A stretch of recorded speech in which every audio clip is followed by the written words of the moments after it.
राम के द्वारा खरपुत्र मकराक्ष का वध। रावण से आज्ञा लेकर मकराक्ष युद्ध भूमि में आता है और श्री राम को ललकारने लगता है। उसकी ललकार सुनकर लक्ष्मण उसे रोक लेते हैं और बोलते हैं कि श्री राम से युद्ध करने से पहले तुम्हें मुझसे युद्ध करना पड़ेगा। पहले मुझसे युद्ध जीत लोगे तो श्री राम के भी दर्शन हो जाएंगे। तब मकराक्ष कहता है कि लक्ष्मण, मैं तुमसे नहीं बल्कि तुम्हारे भाई और मेरे पिता के हत्यारे राम से युद्ध करना चाहता हूँ।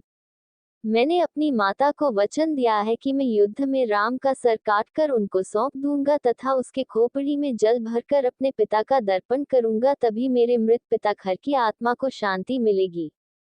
उसकी ऐसी बातें सुनकर लक्ष्मण अंगद आदि उसका उपहास उड़ाने लगते हैं, लेकिन तभी श्री राम ने उन्हें रोक देते हैं, ये कहकर कि किसी के भी संकल्प का उपहास करना अच्छी बात नहीं है। तब श्री राम मकराक्ष से पूछते हैं कि तुम्हें मेरा मस्तक क्यों चाहिए और तुम कौन हो, अपना परिचय दो। तब मकराक्ष बताता है कि वह है राक्षस खर का पुत्र है, जिसकी हत्या श्री राम ने पंचवटी में की थी, और अपने पिता की मृत्यु का बदला लेने के लिए ही मैं तुमसे युद्ध करने आया हूँ। श्री राम उसकी चुनौती को स्वीकार करते हैं और युद्ध करने लगते हैं।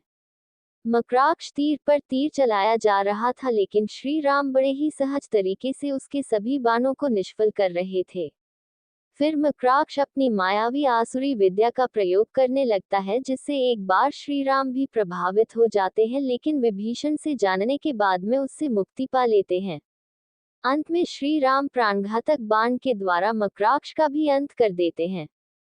पूर्ण विराम।